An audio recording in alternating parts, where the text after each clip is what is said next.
So, we've all seen our fair share of horror movies, whether it be Friday the 13th, Nightmare on Elm Street, Halloween.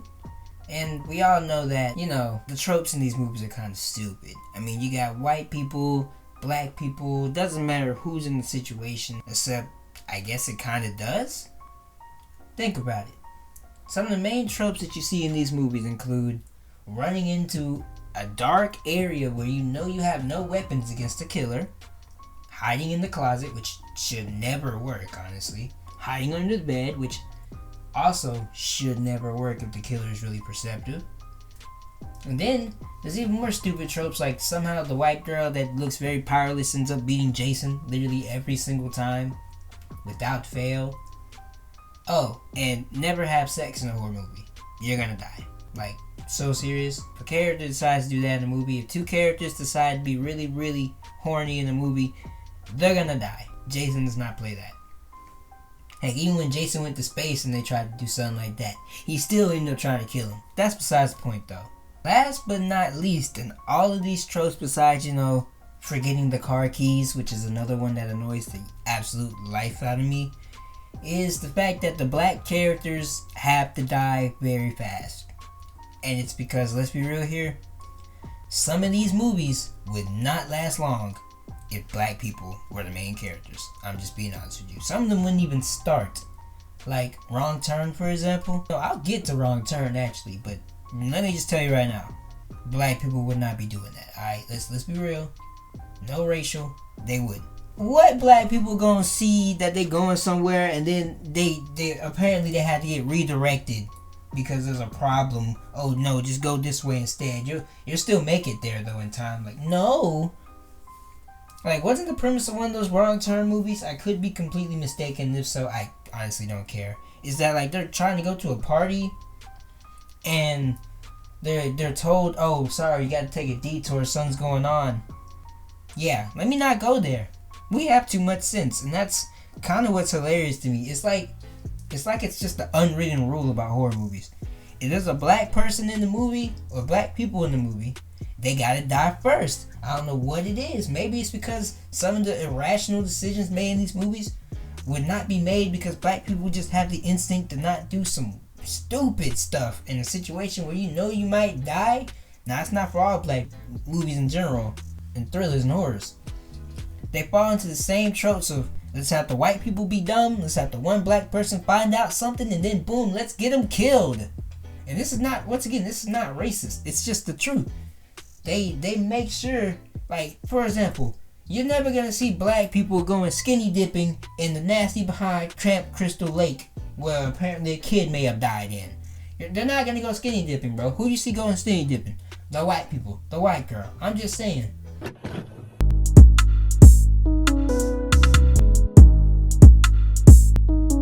And it's funny when you talk about black people making all these rational decisions in horror movies. There's also the cases where the black people they need to get their black card revoked, honestly, because you don't react quick enough for me, I'm not gonna lie. And in Friday the 13th, in fact, I think one of them where Jason goes to Manhattan, I think it's literally called Jason Goes to Manhattan. It's a really stupid concept. He goes to a city and kills people instead.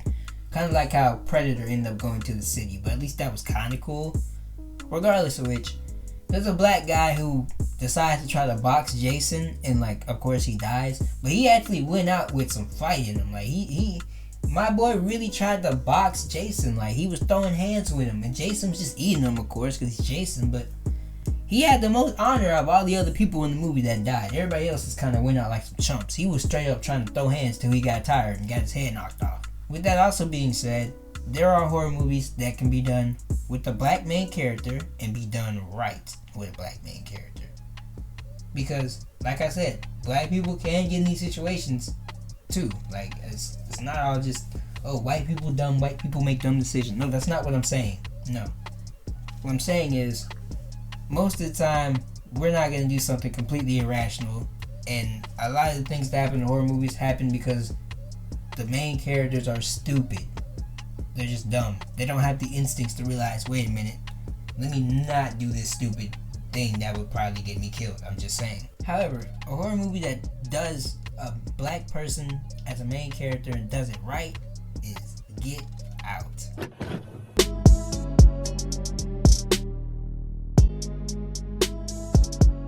Get Out is one of my favorite movies I've ever seen, directed by Jordan Peele. You know him from Key and Peele. Come on, don't even act like you don't know who this guy is, because you do.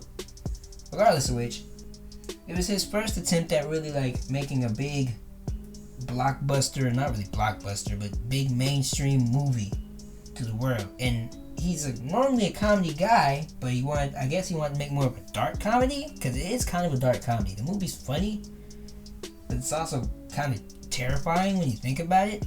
Basically, this black guy and his white girlfriend, this is a very, very, very important subject, like part of this plot here, okay? Black guy and his white girlfriend, he goes to the white girlfriend's parents' house to meet the parents, and they'll stay there for a while.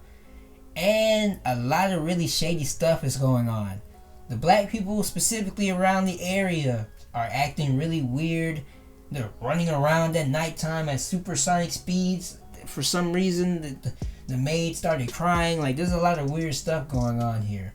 And it is soon revealed, which this is kind of a spoiler, but if you haven't seen Get Out yet, what the heck are you doing? Go watch the movie. Is that the white girl has done this so many different times, and that all these black people that he sees are actually white people who have had their brains put inside these black people because they wanted to get their abilities. Yeah, I know it's a little strange. It's a strange concept. However, it's really, really cool, to be honest, because it's like there's this old man who wanted to be a track star like Jesse Owens. Wow, I just said Jackie Robinson. I might have to get my black card removed for that. Regardless, he wanted to be Jesse Owens, the track star, and so they took a track star and they had the white girl lure him in, become his girlfriend, and all that, and then they put him into the sunken place, where like basically it's like a trance-like state. And then they remove his brain, put the white person's brain in it, and now they get to live out their dreams. It's honestly kind of disturbing, but it's really cool. The main character, played by Daniel Kaluuya, whatever. He starts to realize and pieces together what the heck is going on slowly throughout the movie, until eventually he's like, oh, nah, let me go ahead and get out of here. Hence the title, Get Out. And so the climax is just him running around, taking everybody out. The brother, the parents, everybody. Including the crazy girlfriend. You know what the difference is between this movie and a lot of other thrillers and horrors? The decisions made in this movie were not just made to be convenient. It was actually believable. And he never, instead of him just being like, oh, he sees something weird and he doesn't question it like they normally do. No. He sees something weird and he goes, oh, hell no, let me go ahead and get out of here. This is not right. And I think it's kind of an example as to why a movie like Get Out works so well. It's because of the fact that the plot, while every plot is a little contrived, and this one's a little contrived too, in general, the plot makes sense because not everything is super duper convenient just for being convenient, just for the plot to work. But also, the decisions made are something a person with a rational mind, black or white, would actually make. But specifically, I feel like if you put a white guy in a situation and say it was black people putting black minds in white people's bodies or whatever, he probably end up dying in this movie situation. Let's be real here. He's gonna try to do something stupid. But yeah, that at least is my stance on why black people probably always end up dying first in horror movies. If you like what you see, comment, subscribe, all that stuff. And I'll see you next time. If y'all know.